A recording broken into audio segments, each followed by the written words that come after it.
Hola, hola. Saludamos a todas las personas que nos acompañan hoy aquí en Entrevistas y Letras con Silvia Rivera. Yo soy Silvia Rivera y este es un espacio creado por el grupo editorial Letras Negras. Bienvenidos a todos.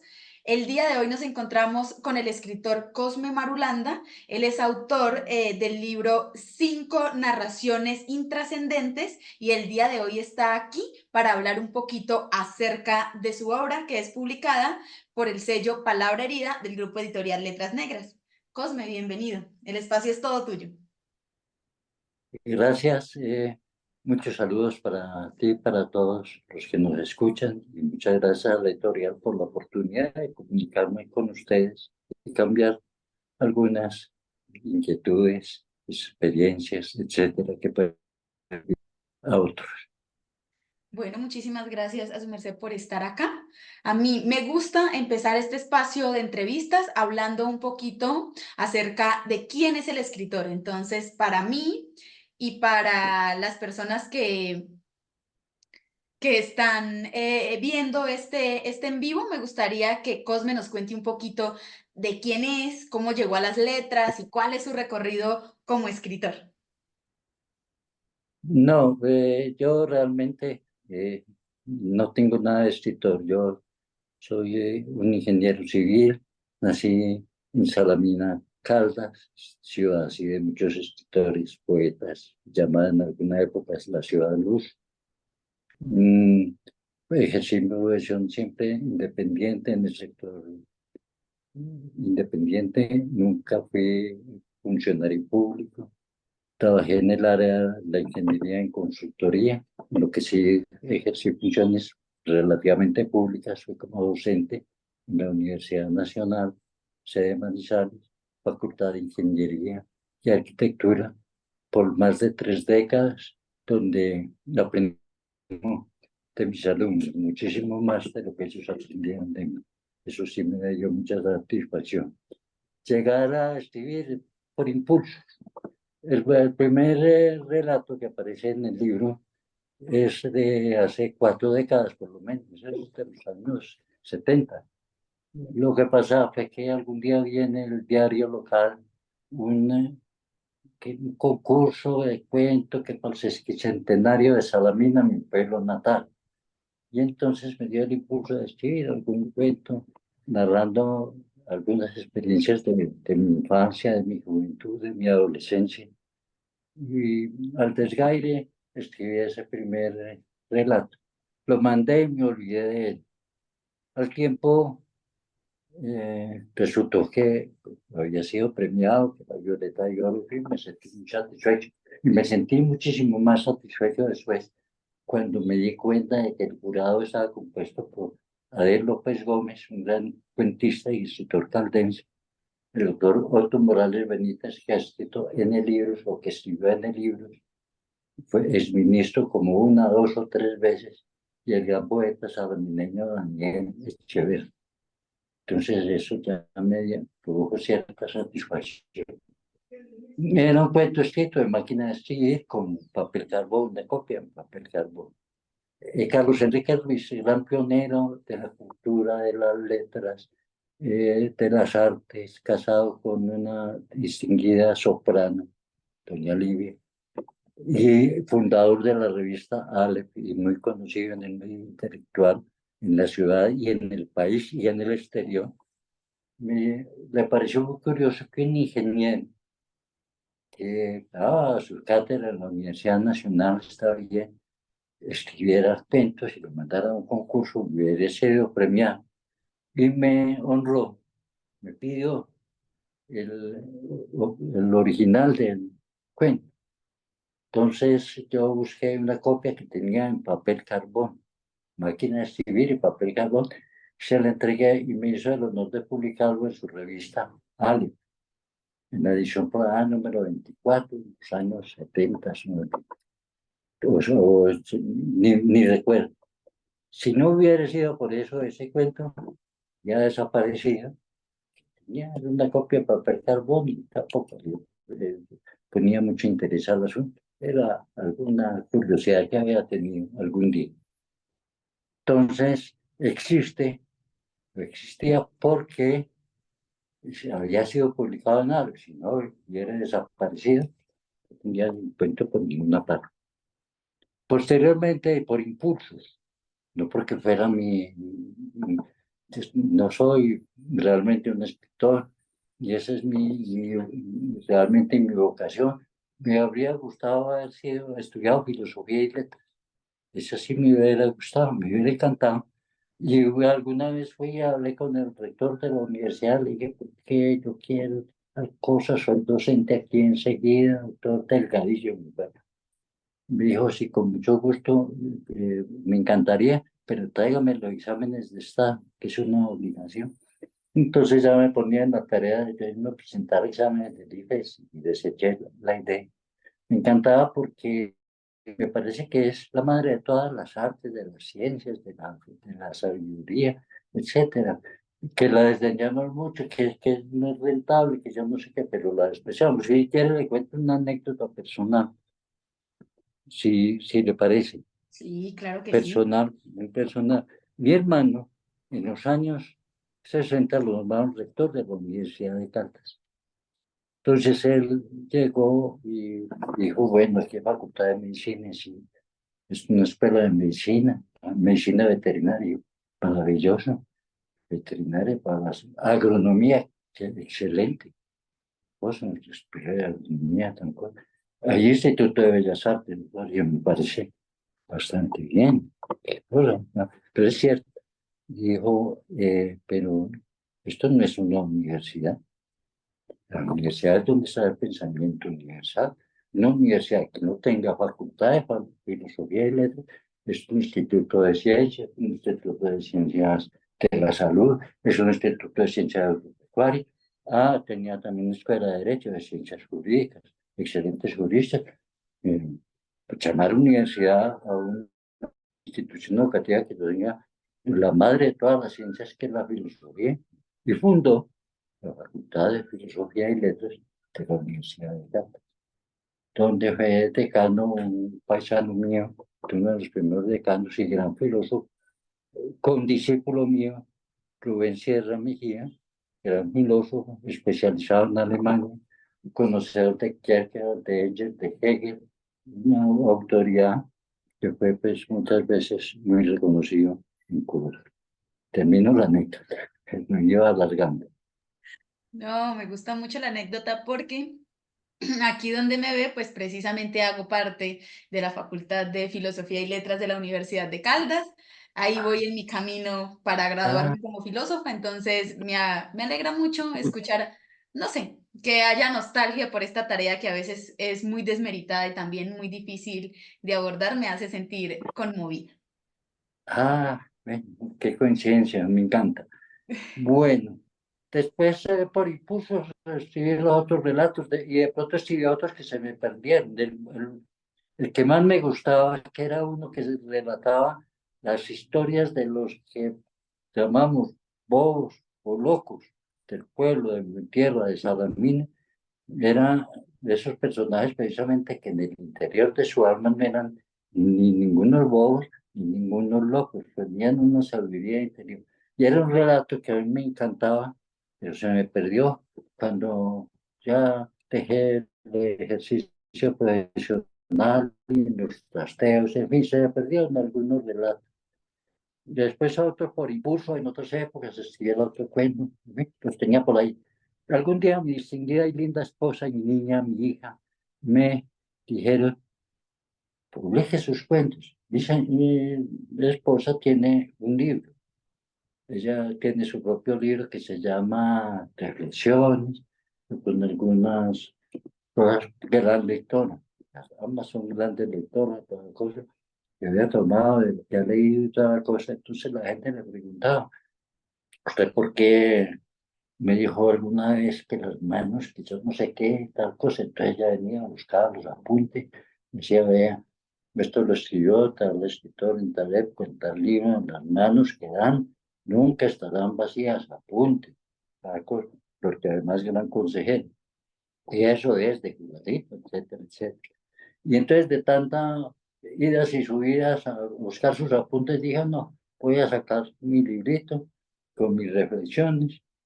publicó su librito por su propia cuenta y riesgo. Y al que viene, que le dio un consejo, le saca el libro, lee. Es más, lo publicaron en la Biblioteca de Autores Caldense y lo reparten en los hospitales, en las clínicas, en las cárceles, en fin, porque son cosas que le gusta leer a la gente que le enseñan mucho.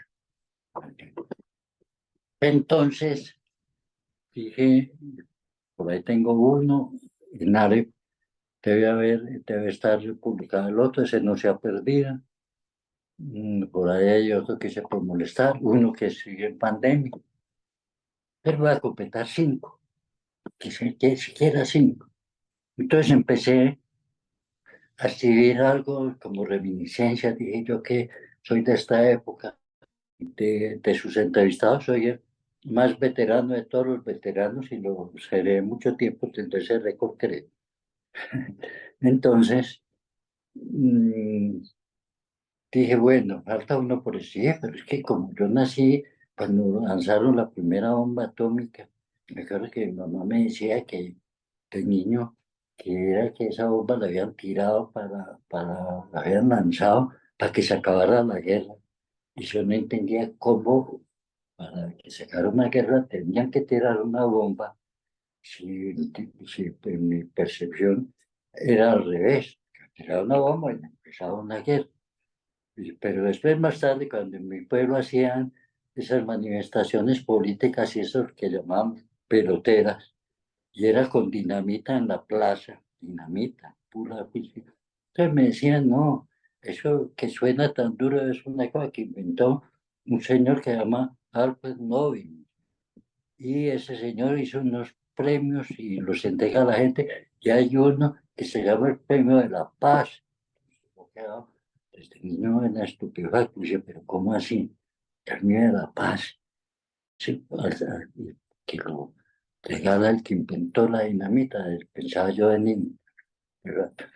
Entonces, te dije, como tengo todas las experiencias, que nunca he conocido la paz, sino simplemente ha llegado siempre la guerra o la violencia por oleadas, como ráfagas, a veces unos pequeños remansos. Iba a escribir eso que yo vengo de la época de la radio en antenas de alambre sobre los tejados de las casas, bulbos que parecían bombillos, al transistor que aparecía después. Después llegó el hombre a la luna. Después todos los acontecimientos y estamos en una época de alta tecnología. Estamos conversando a través de un celular de gama baja, ni siquiera un computador. Y entonces, como que no anda el hombre a la luna con un equipo de computación de 64K, ya, 2 al cubo, y este que tengo yo al frente es de 127 gigas, o sea, 127 por 2 a la 9. Entonces la señora me dijo, no, qué pereza, cosas de viejitos, cosas modernices. Entonces, un bobo cariado. ¿Ya? ¿Y, ¿Y qué hice? Simplemente dije, bueno, decir algo moderno. Como es el último relato que se llama ¿Cuántas? Que en cierto sentido es un híbrido entre... Yo empecé a escribir, resulta que estaba haciendo era como un ensayo, pero entonces, para no dar marcha atrás, dije, esto hay que transicionarlo de alguna manera, irlo cambiando, irlo volviendo un cuento, y entonces la segunda parte lo vi en una especie de cuento de ciencia ficción, que es un poco, yo creo que difícil de leer para algunos, pero puede ser entretenido para otros. Esas son mis experiencias, sí.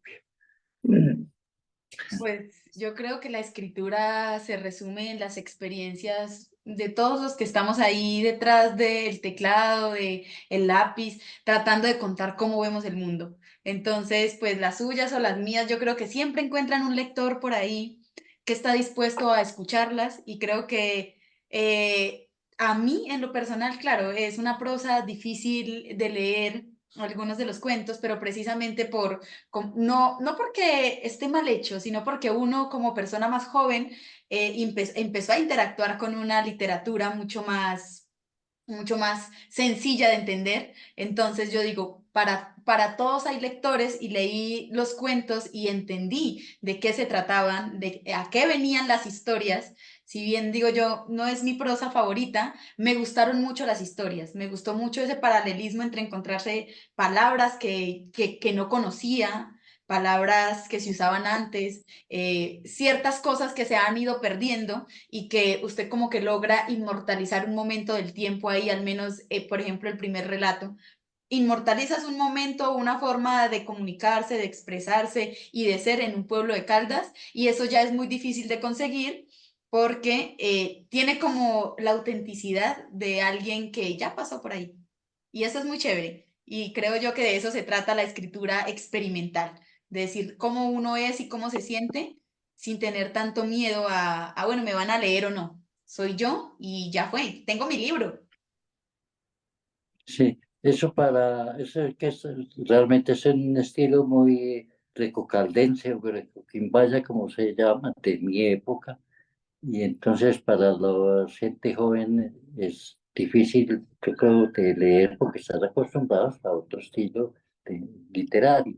Pero bueno, lo hice para que los más eh, mayores lo hagan más tarde que temprano, para que los más jóvenes lo hagan más temprano que tarde. Simplemente esa aventura y como te digo, mi distinguida linda esposa y mi linda hija, que los libros, me forzaron a eso, sin ninguna presunción editorial ni económica en absoluto. Simplemente lo hice por elementales impulsos. Yo siento que eso también tiene algo de divertido. Cuando uno hace algo por gusto, porque ya entré en la onda de hacerlo, porque me incentivaron, porque estoy motivado y contento, es mucho más disfrutable que cuando uno tiene la presión, por ejemplo, de decir, es que tengo que estar escribiendo porque estoy viviendo de esto, porque necesito sacar producción nueva. Pasa mucho ahora en día que hay muchísima producción de libros y cada día están un poquito menos buenos, menos bien hechos. Y es precisamente por esa presión que hay cuando el trabajo, cuando el hecho literario ya no se disfruta, sino que se padece. Muchas veces padeces el proceso de escritura y de hacer es dificultoso. Y digo yo, afortunado usted que entra en esta onda de publicar a gusto, tranquilo, como una experiencia gratificante. Sí, porque siempre lo he pensado, a no ser que fuera ya una pasión. Es decir, ya cuando es una pasión en un artista como Botero, pues quiere estar todo el día en el taller, en el salón del taller, es una pasión. Pero cuando son pequeños impulsos, un cierto arrebato, etcétera, entonces es distinto. Hasta hacerlo por obligación, por oficio, me parece terrible. Me parecería terrible que me dijeran, para tal día tiene que escribir sobre los fantasmas. Miguel, yo no sería capaz. Jamás, me parece, porque son realmente, yo no sé, si no es la pasión, entonces ejerza por otro lado más bien su profesión y atienda sus impulsos. Así tal cual. No, pero me gusta mucho porque hace poco me reuní con un grupo de mujeres de la red de escritoras de Caldas, que es una red de mujeres acá en Caldas que escriben, y hago parte de esa red. Y estábamos hablando precisamente de esas literaturas que no tienen la pretensión de convertirse en un principio en materia de divertimento para nadie, por así decirlo. Usted escribe para usted, por las circunstancias de la vida, y de un momento a otro se da la coincidencia de precisamente permitirle a los demás observar eso que uno escribió. Y tiene un carácter diferente a la literatura que está programada para la venta. Se escribe de una forma diferente, se cuentan historias de otras características y se tienen pretensiones de atraer al público. Tú estás Ajá. escribiendo por alguien más. Y es muy diferente el ejercicio de la literatura como por gusto, como por lugar seguro, un lugar tranquilo en el que puede expresar cosas, porque la gente es más honesta, porque no tiene la presión de decir, voy a contarle esta intimidad a la gente, ya, la estoy haciendo y todo el mundo me va a leer. Entonces uno se cohíbe un poco en ese punto, uno está como, tengo que ser medido en lo que voy a contar porque me voy a convertir en influencia, en qué voy a crear yo con lo que estoy haciendo y eso genera un límite. Entonces ya no eres tan honesto, ya tratas de crear un entramado para un lector y ahí radica como esa diferencia total entre la escritura eh, más íntima y la profesional. Y a mí en lo personal me gustan las escrituras íntimas. Me encanta ser chismosa y que la gente me cuente un poquito de su vida a través de las obras, porque pues creo que es la única forma de inmortalizar eso que pasa solamente en el cerebro de esa persona y que está en el mundo por poquito tiempo, ¿no? Uno vive un poquito de tiempo y se muere y lo que uno pensó y sintió solamente está o en su memoria o en lo que uno escribe y puede trascender en el tiempo. Y eso es divertidísimo. Sí, sí, claro, ¿no? Y entonces en el primer caso debe ser muy frustrante no llegar de pronto al que va con las miras de que va a ser de un gran éxito y toda la cosa y de pronto no tenerlo porque pues, es difícil por las circunstancias, por tantas cosas. Debe ser motivo de una profunda frustración y de pronto de que se trunquen muchas mentes brillantes simplemente por no haber tenido un primer éxito así fundamental. ¿Tú qué crees? No, y en esta época esperar un milagro editorial es básicamente estar pegado de la nada, ya esa noción de que uno como escritor lanzaba su primera novela y tenía la posibilidad de ser un bestseller y lograr el sueño del escritor, eso ya está como muy alejado de la realidad y uno ya se enfrenta al hecho de se escribe por pasión, uno, y se escribe con la necesidad de contarle algo a alguien y con la necesidad de denunciar cosas. A mí la escritura me mueve en ese sentido. Tengo mucho que decir y estoy muy enojada con el mundo, también le encuentro cosas bonitas y a veces digo, si yo puedo hacerlo, si siento que tengo la capacidad, simplemente lo voy a hacer y voy a esperar lo mejor.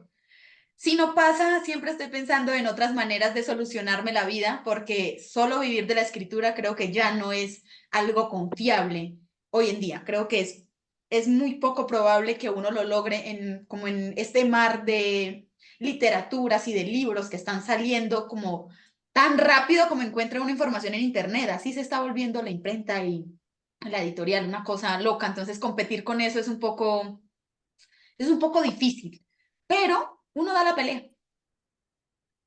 No, y sabes que me gustó mucho del grupo editorial Letras Negras, etcétera, me llamó la atención, me pareció importante. En vista de tanta presión, que tal cosa que haga, pues, cosa que complete, que publiquemos, que me decía mi linda esposa, mi linda hija, sí, tal cosa, y yo pues, presionado cuando te dije, voy a escribir el último.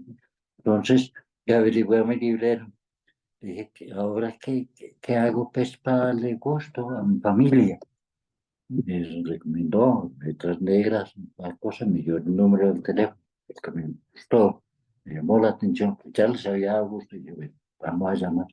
Me dijeron, vamos a mirar, eso lo va a mirar un consejo editorial, lo va a analizar, lo va a hablar, y va a pasar por un filtro, qué interesante, es que ya no es pues que como quien dice cuánto vale y publiquemos esto, sino lo va a leer a alguien, lo va a analizar, va a ver si de pronto amerita.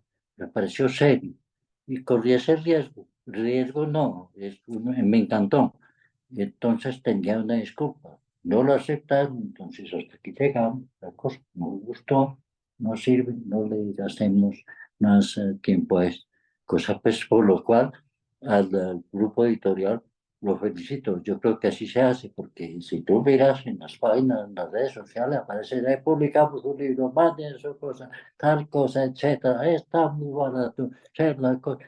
Entonces, yo no sé, si ya ha sido seleccionado, ve, alguna cosa tendrá que, a alguien le podrá gustar en alguna circunstancia.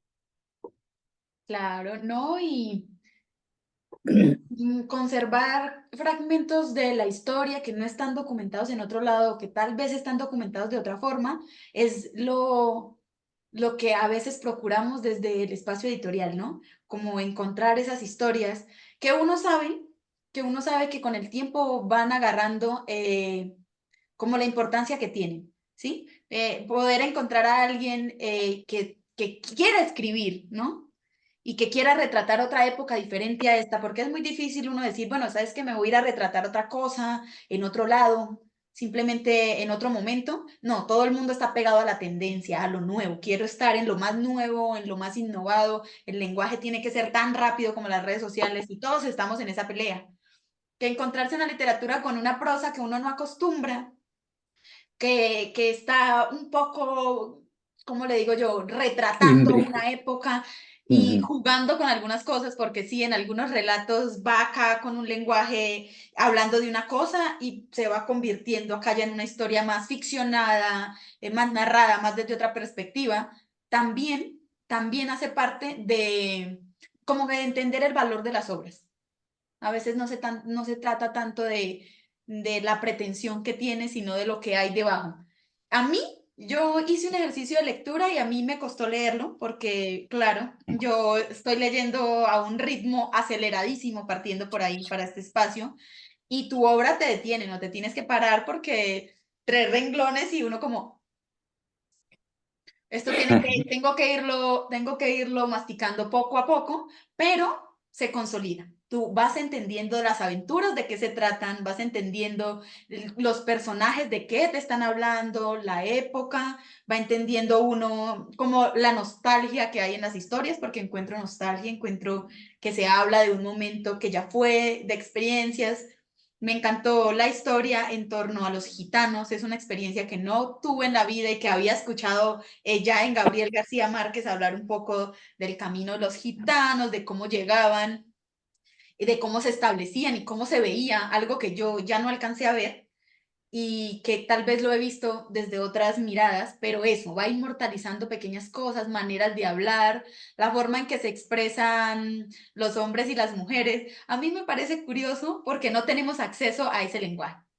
O cuando lo tenemos está muy, pues ya el Quijote muy extranjero, ¿sí? Entonces te encuentras prosa europea que está traducida, que sabes que es de época, pero que no representa eso. Uno puede notar en su escritura que se es de por aquí cerca, por expresiones, por palabras, por cositas que uno va diciendo, sí, esta es una persona de por aquí. Y eso también tiene su... Ajá. sí, es de por aquí y eso ya lo hace más cercano y ya hace que uno asiente las historias. Yo no sé por qué en principio yo estaba esperando como una historia de el abuelo el que se enfrentó con el diablo. Yo dije, en algún momento alguien se va a enfrentar en esta historia con el diablo porque la siento así. Eh, te das cuenta que no hay que salir ni hay que irse muy lejos, uno en el entorno, en la cosa del pueblo, ahí tiene todo el material.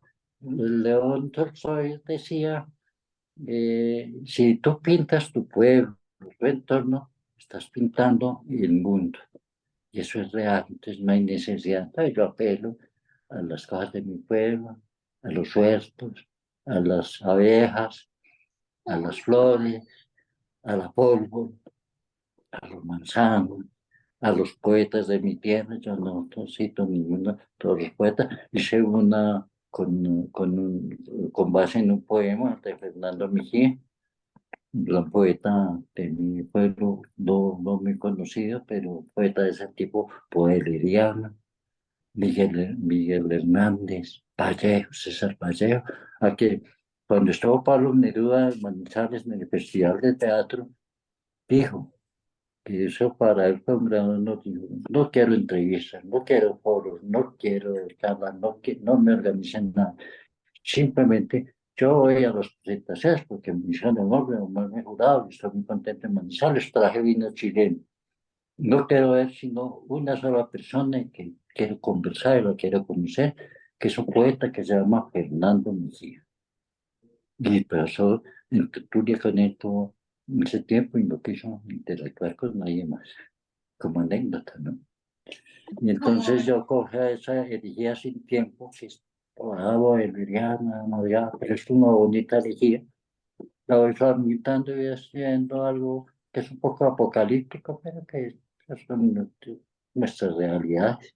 Inclusive pasajes un poco difíciles de escribir y para los lectores modernos, pero también para los escritores modernos, porque si entonces en algún momento que yo trato de interpretar la reducción de la población, entonces parásito, y es muy difícil hoy en día, claro que ese relato no es muy nuevo, pero decía hoy que uno tiene que corregir, enseñar su texto, ver a mano, tal cosa, etcétera. Y escrito está como le dijo Pilatos a los fariseos y a los escribas cuando pusieron en la cruz Indy, escrito está, yo dejo lo escrito como escrito.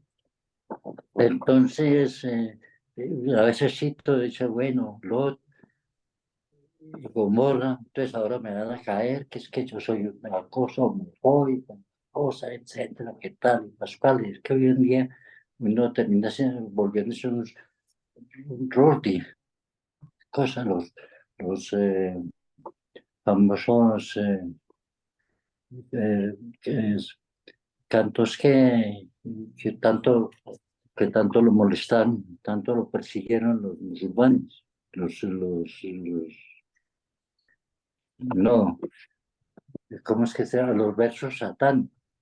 Dice ahora que yo estoy también haciendo, o que soy homofóbico, o que odio sino, simplemente lo que trato es de hacer como es una manera de irse reduciendo la población, que es que, entre otras cosas, entonces yo pensaba, a mediados del siglo pasado, las familias tenían 17 y 18, 20 hijos, era como único que más en las familias paisas.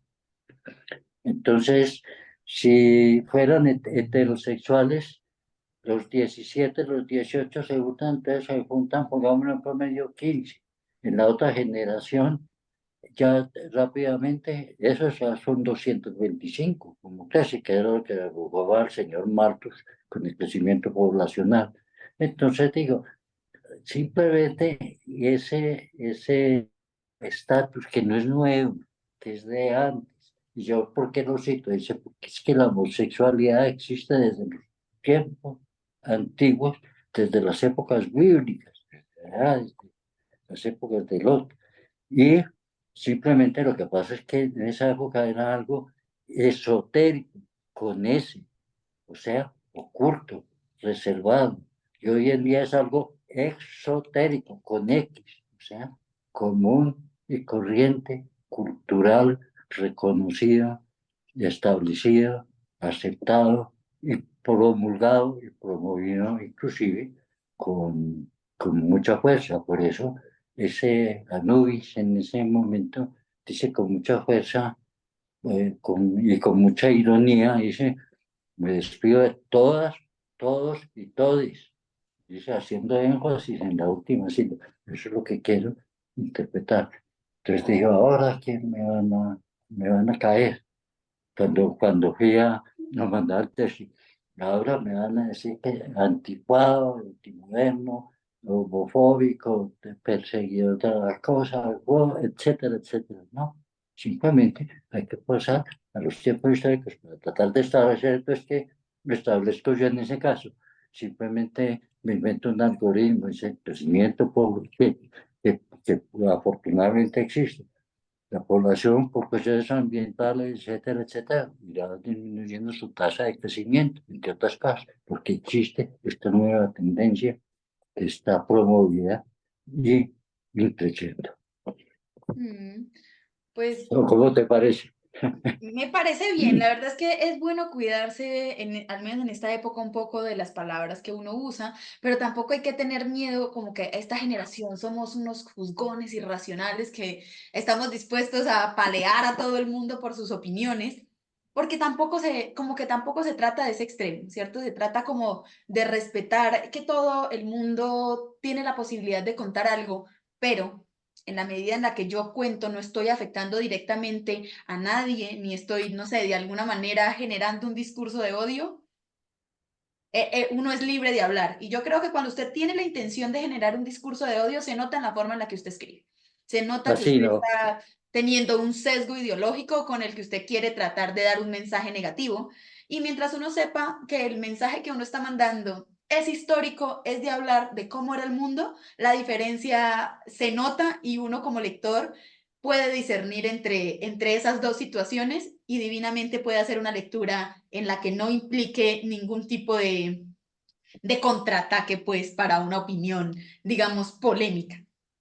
Por- Así que Pues, además se hace en una forma respetuosa, se hace de una forma serena, respetuosa, sin ánimo de ofender a nadie.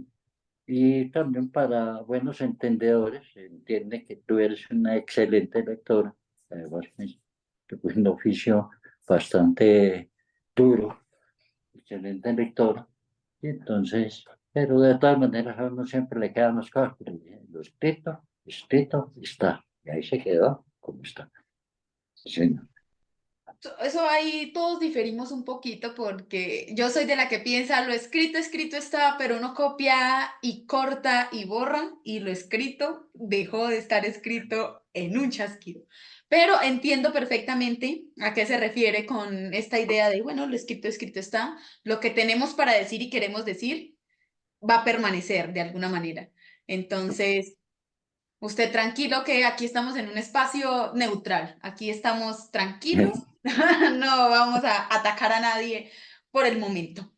Yo creo que me gustaría que le contara un poquito a nuestros oyentes, no sé, de la inspiración que hay en las historias, ¿cierto? A 5 narraciones y las primeras fueron mis favoritas, no por la forma en la que están escritas, pero sí por las historias. Entonces quería que habláramos precisamente de esas historias, de este grupo de amigos.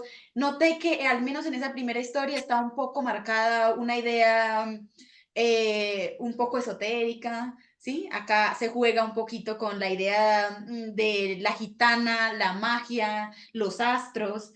Y eso me parece muy interesante porque yo en lo personal soy muy afín con estas ciencias un poco más místicas que explican el mundo desde otra perspectiva y quería ver usted desde qué posición escribió e hizo como estos acercamientos esotéricos en este primer relato. No, era simplemente que, es que es escrito 40 años atrás, o qué ser, sí. Eh, pero ya en esa época que fue escrito ya prácticamente no existían los citados, me parecía bastante interesante, raro, lo citaba García Márquez, y entonces narrando no las cosas de su tierra, de su pueblo, esos recuerdos quedan bastante bien fundados, se quedan muy grabados en la memoria. Entonces, eso es lo escribo al estilo de Caldense, esa es mi manera de contar las cosas. Pero García Márquez lo hacía también en su pueblo. Yo tuve la oportunidad de leer Cien años de soledad cuando García Márquez no era ni famoso. En Cien años de soledad no se conocía. Yo le conocía unos libritos con el respeto y veneración que se merece hoy, que es la hojarasca, Ah, pero lo parezca. el naufragio, un naufragio, un náufrago, cosas así. Entonces, un condiscípulo mío tenía una sobrina que era novia, que es graduada en filosofía y letras, el colega tuyo. Y entonces le regaló Cien años de soledad. Yo trabajé en carreteras en la costa, en la troncal de Oriente, estábamos pavimentando eso por allá. Entonces yo compré el libro y me lo llevé. Y yo tenía un campamento en Fundación y a la Cataca queda a 10 minutos de Fundación. Entonces los domingos yo me iba para la plaza de Aracataca, me sentaba, y me daba tal cosa, y dice, Úrsula, ahí está la botica, ahí está la iglesia, ahí está. Y pues allá y vendían pescaditos de oro y bisuterías y toda cosa de orfebrería Momposines. Y allá era donde hacían los pescaditos de oro, que de Mauricio. Esta niña es Remedio la Bella. Y este marrán, esa cola es la de los vendía. Pasaban por la plaza. Le conté a un amigo, algo tertulio mío, y él se mantenía admirado, me decía, vuelva, cuéntenme, cuando usted leyó Cien años de soledad sentado en un banco de la plaza de Acatac. Le conté a otro y me dijo que yo era chicanero, fantasioso, mentiroso, etcétera, etcétera, etcétera.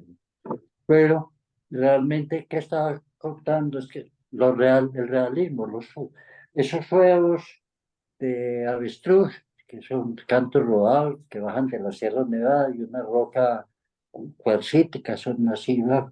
Y por la morfología, tal cosa, etcétera. Son huevos de avestruz. Este es el río de la Cataca que pasa por la mitad del pueblo. Y entonces que eso es realismo mágico. Pásalo, coger una cosa, es realismo es verlo. Ahí está y lo mágico es contar. Y es el realismo mágico.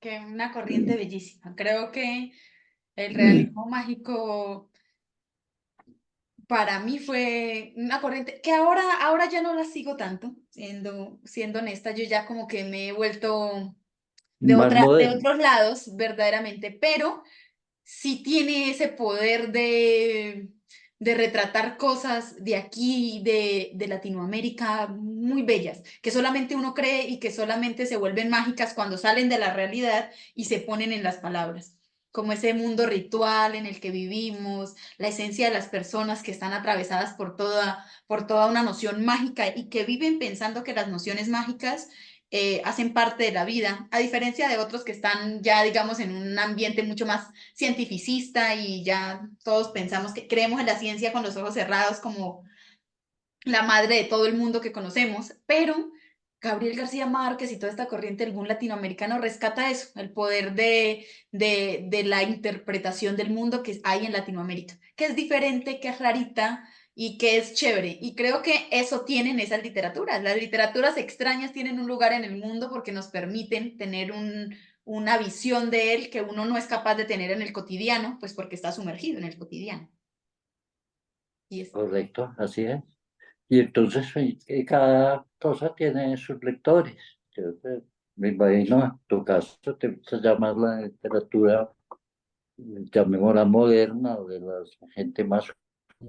Veo que hay jóvenes muy inquietos, escriben bien. A mí a veces me parece difícil, o sea, precisamente porque estamos en contraposición, pero eso es maravilloso, eso es precisamente la literatura. Escribe, hay que, sin ningún ánimo, sin ninguna pretensión, sin ninguna arrogancia, para la familia, para los amigos. Bueno, listo, me parece, es muy interesante. Ay, yo le decía, esa conexión con la literatura más pasional, más chévere, es la mejor, es el mejor momento. Yo hice durante mucho tiempo teatro empírico, era muy empírica, trabajaba así en las casas de las culturas y hacía cosas ahí, y yo decía, amo esto tanto, me encanta tanto el teatro, y me vine a Manizales y entré a estudiar filosofía y después artes escénicas.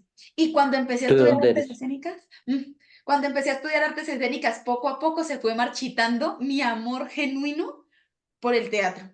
Porque claro, es licenciatura, entonces tienes que ir combinando todo. Y toda esa idea y esa noción maravillosa que tuve en un primer momento del teatro se esfumó, se esfumó. Me di cuenta, ay, no, qué cansado, qué difícil es entrar a este mundo y tratar de hacerlo profesionalmente y abordarlo. Y me di cuenta, hay cosas que por pasión solas se disfrutan de forma muy bella, que cuando usted las combina y trata de forzarlas y convertirlas en algo más, pierden esa magia y esa cosa que lo ponía a uno a vibrar y que uno dice, ay, qué chévere, qué rico todo este proceso.